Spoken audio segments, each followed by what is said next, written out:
अस्सलाम वालेकुम। ये डॉक्यूमेंट्री आपको ईरान की तारीख के एक बहुत ही अहम और पेचीदा दौर में लेकर जाएगी। वो दौर जब 1969 में इमाम खुमैनी की सरबराही में इस्लामी इनकलाब बर्पा हुआ। ये वो वक्त था जब ईरानी अवाम ने शाह मोहम्मद रजा पहलवी की हुकूमत को ख़त्म करने का फैसला कर लिया और एक नए निज़ाम की जानिब कदम बढ़ाया, क्योंकि ईरान के अवाम की अक्सरियत शाह की खुद मुख्तारी और मगरबी असरात से बेजार हो चुकी थी। इनकलाब के कायद आयतुल्लाह रूहुल्लाह खुमैनी ने शाह की हुकूमत के खिलाफ बड़ा मुनज़्ज़म मुहिम का आगाज़ कर दिया। मुल्क भर में मुजाहरे शुरू हुए, लाखों लोग शहीद किए गए, लाखों जिंदानों में डाले गए, लेकिन फिर भी उन मुजाहिरों का सिलसिला बढ़ता ही गया। इन मुजाहिरों के दौरान आयतुल्लाह खुमैनी का पैगाम बहुत वाज़ेह था, यानी इस्लामी जमहूरियत का क़याम। शाह के खिलाफ अवामी रद्द-अमल और बढ़ते हुए एहतजाज के बाद रजा शाह पहलवी को ईरान से फरार होना पड़ा और 1969 में आयतुल्लाह खुमैनी ने फ्रांस से ईरान वापस आकर एक नए इस्लामी निज़ाम की बुनियाद रखी। ताहम इस्लामी इनकलाब के बाद इस वाक़े की भी इब्तिदा हुई जो आगे चलकर अमेरिका और ईरान के दरमियान सिफारती ताल्लुकात के खात्मे का बाइस बना। हुआ कुछ यूं कि ईरानी मुजाहिरीन ने 4 नवंबर 1969 को तेहरान में अमरीकी सिफारतखाने को दहशतगर्दी का अड्डा करार दे दिया और सिफारतखाने पर धावा बोलकर सिफारतखाने में मौजूद 99 अफराद को यरगमाल बना दिया, जिसमें 66 अमरीकी भी शामिल थे। ये मुजाहिरीन ईरान के साबिक हुक्मरान रजा शाह पहलवी की अमेरिका से बेदखली और ईरान के हवाले करने का मुतालिबा कर रहे थे ताकि वो इंसाफ का सामना कर सके। कहा जाता है कि इस दौरान अमरीकी इंतजामिया खुद भी ये चाहने लगी थी कि रजा शाह पहलवी अमेरिका में न रहें। चुनांचे दिसंबर 1969 में उन्होंने अमेरिका छोड़ दिया और पनामा चले गए। 17 नवंबर 1969 को इमाम खुमैनी ने ख़वातीन और अफ्रीकी अमरीकी यरगमालियों की रिहाई का हुक्म जारी किया, जिससे यरगमालियों की तादाद कम होकर 53 हो गई। दीगर यरगमालियों की रिहाई के हवाले से होने वाले मुज़ाकरात नाकाम हो गए। ये वाक़या अमेरिका के लिए एक ज़बरदस्त दचका था। अमरीकी सदर जिमी कार्टर ने 7 अप्रैल 1980 में ईरान के साथ अपने तमाम सफारती ताल्लुकात मुनक़ता कर दिए। अमेरिका ने फैसला किया कि वो ईरानी हुकूमत को अपने शहरियों को रिहा करने पर मजबूर करने के लिए फौजी ऑपरेशन करेगा। सदर जिमी कार्टर के हुक्म पर इंतहाई खुफिया ऑपरेशन को तरतीब दिया गया। यरगमालियों को छुड़वाने के लिए 25 अप्रैल 1980 को ऑपरेशन का दिन करार दे दिया गया और इसको ऑपरेशन ईगल क्लाव का नाम दिया गया। अमरीकी अफवाज की जानिब से ईरान के मशरिकी इलाके के सहराई इलाके तबस को ऑपरेशन के लिए इस मजमूम कार्रवाई का मरकज करार दिया गया। वहीं से अमेरिका की जदीद तरीन फौज के इंतहाई माहिर कमांडोज ने यह कार्रवाई अंजाम देना था। यानी ऑपरेशन ईगल क्लाव वक्त की सबसे बड़ी ताकत की इंतहाई ताकतवर फौज का तैयार करदा एक इंतहाई खुफिया ऑपरेशन था, जिसमें शामिल यूनिटों में अमरीकी फिजाइया फौज, बहरिया और मेरीन कोर शामिल थी। ऑपरेशन की तैयारी और तबस के माहौल और आब हवा से आशनाई के लिए अमरीकी कमांडोज ने मिस्र में मौजूद तबस से मिलते जुलते एक सहराई इलाके में तरबियत हासिल की।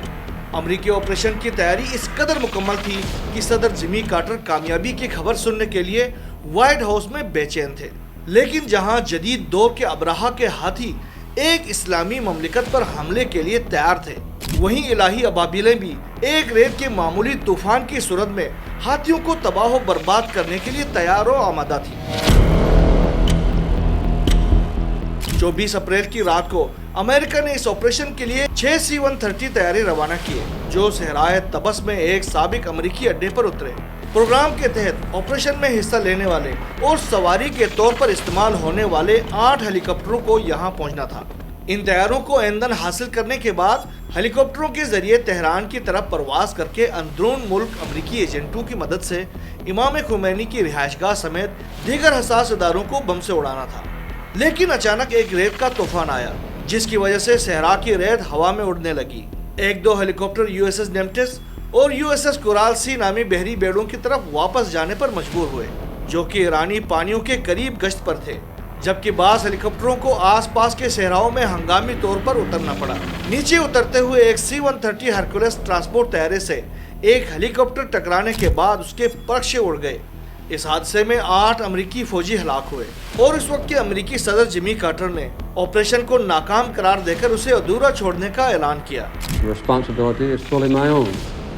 ऑपरेशन की जिम्मेदारी कबूल करते हुए अमेरिका के वजीर खारजा साइरस वेनेस ने अपने ओहदे से इस्तीफा दे दिया। इधर वाक़े में बच जाने वाले अमरीकी कमांडोज पर इस कदर खौफ तारी हो गया कि वो निहायत बुखलाहट के आलम में अपने कई हेलीकॉप्टर और तैयारों हत्ता कि मारे जाने वाले कमांडोज की लाशों को भी छोड़कर सहराए तबस से फरार हो गए। सहराए तबस में आज भी इस वाक़े के बाद की सूरत हाल का जायजा लिया जा सकता है। तबस के इमाम जुमा हुज्जतुल इस्लाम सैयद इब्राहिम महाजरियान इन अफराद में शामिल हैं जो वाक़े तबस के अवलीन शाहिदीन में शुमार होते हैं। वो कहते हैं कि अमेरिका की शर्मनाक शिकस्त के दिन मैं खुद वहाँ मौजूद था और मैं वाक़े के फौरन बाद वहाँ पहुँचा था।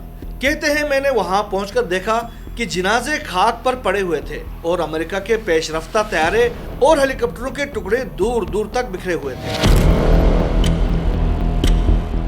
ताहम ये भी एक हकीकत है कि इनकलाब ईरान के बाद मुंतखब होने वाले पहले सदर बनी सदर ने अपने वतन से खयानत और अमरीकी हुकूमत से अपनी वफादारी को साबित करते हुए फौज को हुक्म दिया कि वो सहराए तबस में बाकी बच जाने वाले अमरीकी तैयारों पर बमबारी कर दें। इस बमबारी का मकसद ये था कि अमरीकी तैयारों में मौजूद अहम दस्तावेजात को नाबूद कर दिया जाए ताकि वो ईरान के इनकलाबी फोर्सेस के हाथ न लगने पाए।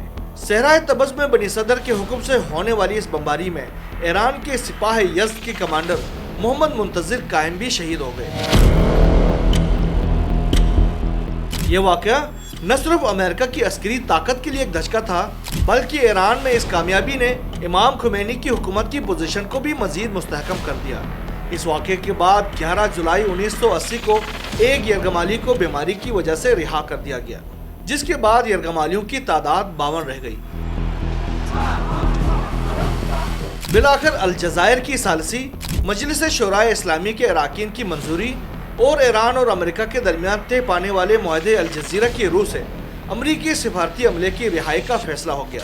19 जनवरी 1981 को अमेरिका और ईरान ने रिहाई के मुआहदे पर दस्तखत कर दिए।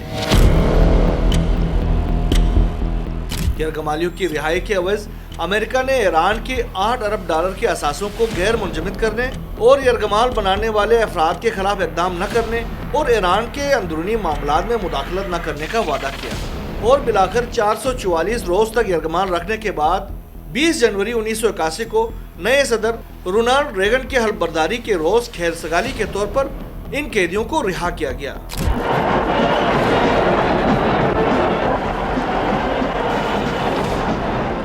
21 जनवरी को रिहा होने वाले 52 यरगमालियों को बजरिए हवाई जहाज जर्मनी मुंतकिल किया गया। चूँकि तबस का वाक़या सदर जिमी कार्टर की इंतजामिया के दौरान पेश आया था, इसलिए 1980 के अमरीकी सदारती इंतखाबात में रोनाल्ड रेगन के हाथों जिमी कार्टर की शिकस्त की एक वजह यरगमालियों को छुड़वाने में उनकी नाकामी को भी करार दिया जाता है।